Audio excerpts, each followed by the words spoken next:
Hi කොහොමද? මම හිතනවා ඔයාලා හොඳින් ඇති කියලා. ඉතින් අපි පළමුවෙන්ම අපි අතරින් වෙන් වෙලා ගිය සියලුම දෙනාට අපි නිවන් සුව ප්‍රාර්ථනා කරන ගමන් අපි අපේ වීඩියෝ එක පටන් ගමු. මම අද ඔයාලට හඳුන්වලා දෙන්න යන්නේ ඔයාලගේ අකලට හිසකැස් පැසිලා තියෙනවා නම් සුදු වෙලා තියෙනවා නම් අන්න ඒ අය සඳහා මෙන්න මේ හරිම සරල සත්කාරය කරගත්තොත් ඔයාලගේ හිසකැස් වල නැතිලා තියෙන ඩාර්ක් පිග්මන්ට් එක රිස්ටෝර් කරගන්න. ඒ කියන්නේ නැවත ලබා ගන්න ඔයාලට මේ හරිම සරල සත්කාරයේ උදව් වෙයි. අපි බලමු මේකට මොනවද අවශ්‍ය වෙන්නේ කියලා. පළමුවෙන් මම අරන් තියෙනවා කරපිංචයිති දෙකක් විතර. ඒ කරපිංච කියන්නේ අපේ හිසකැස් කළු කරගන්න වගේම අපේ හිසකැස් වර්ධනය කරගන්න, නිරෝගී කරගන්නත් උදව් වෙන දෙයක්. මතක තියාගන්න කරපිංච ඔයිල් එකෙන් අපේ කොණ්ඩේ හොඳට කළු කරගන්න පුළුවන්. කරපිංච ඔයිල් එක හදාගන්න හැටි ඔයාලට ඕන නම් මම ආයෙත් අරන් එන්නම්.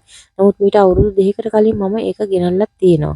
ඊළඟට මම මෙතන අරගෙන තියෙනවා නෙල්ලි. නෙල්ලි ගෙඩි 3ක් විතර අරන් තියෙනවා. කරපිංචයිති 2යි නෙල්ලි ගෙඩි 3යි අරගත්තා. දැන් මේකට වතුර පොඩ්ඩක් දාලා මෙන්න මේ විදිහට බ්ලෙන්ඩ් කරගන්න. වතුර දාන්න නැතුව ඔයාලට ඉස්මේක ගන්න පුළුවන් නම් ගොඩක් හොඳයි. එහෙම නැත්නම් මේ විදිහට වතුර පොඩ්ඩක් විතර දාලා ඉස්මේක වෙන් කරගන්න.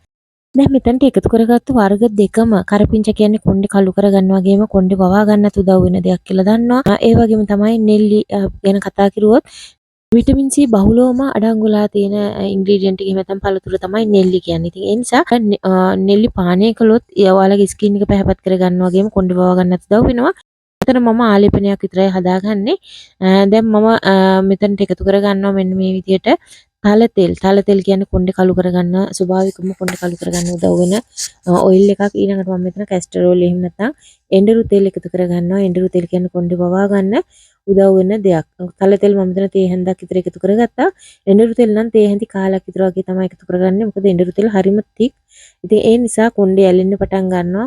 ඕනම වෙලාවක අපි එඬරු තෙල් තනියෙන් ඇප්ලයි කරන්නෙත් නැහැ. ඇප්ලයි කරනකොට ගොඩක් ඇප්ලයි කරන්නෙත් නැහැ. මොකද ඒ තරම් මේක ඝන ඔයිල් වර්ගයක්. දැන් අපි මේ විදිහට හොඳට මේක මික්ස් කරගන්නයි තියෙන්නේ. මේක ලොකු කුඩා ඕන කෙනෙකුට ඇප්ලයි කරන්න පුළුවන්. කිසිම ප්‍රශ්නයක් නැහැ. සමහරක් පාසල් යන දරුදරියන්ගේ කොණ්ඩේ අකලට ඉදිලා තියෙනවා, සුදු වෙලා තියෙනවා. අන්න ඒ අයටත් මේක පාවිච්චි කරන්න පුළුවන්. අන්න පැයකට කලින් ඇප්ලයි කරගත්තාම හොඳටම ඇති. පීනසේ වගේ තියෙනවා නම් ඒත් ඔයාලා නාන්න පැයකට කලින් ඇප්ලයි කරගන්න. පීනසේ නැති අයට නම් මේක දිනපතාම ඇප්ලයි කරගත්තත් කිසිම ප්‍රශ්නයක් නැහැ. ඔයාලගේ කොණ්ඩේ ගොඩාක් හොඳට නිරෝගීව කළු කරගන්න පුළුවන්. අකලට හිසකැස් පැසිලා තියෙනවා නම් ඒ අයට වඩාත්ම සුදුසුයි.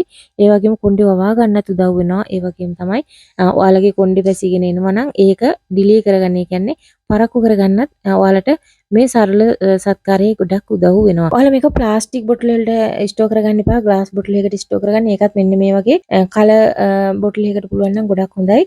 මේක ශීතකරණයේ තියන්න ගන්න කලින් එළියට අරගන්න.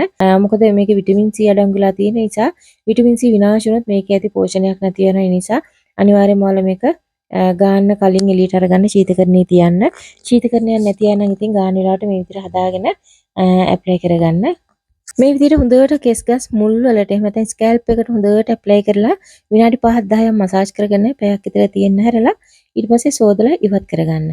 නෙල්ලි කියන්නේ ඉතින් මට නැතුවම බැරි දෙයක් තමයි මගේ ශීතකරණේ. නෙල්ලි ඕනම වෙලාවක බැලුවොත් නෙල්ලි තියෙනවා. ඒකට හේතුව මම විටමින් C ලබා ගන්නේ නෙල්ලි මගේ. මාරක් වෙලාවට දොඩම් ගන්නවා. නමුත් හැම නිතරම වගේ මම නෙල්ලි ජූස් එක පානය කරන්න පුරුදු වෙලා ඉන්නවා. අතුරු ආවාදයක් නැතුව මම මෙන්න මේ විදිහට නෙල්ලි ජූස් එක මගෙන් විටමින් C මට අවශ්‍ය ප්‍රමාණයට මම ලබා ගන්නවා. ඉතින් ඔයාලටත් පුළුවන් නෙල්ලි ජූස් එක බීලා ඔයාලගේ ස්කින් එක පැහැපත් කරගන්න.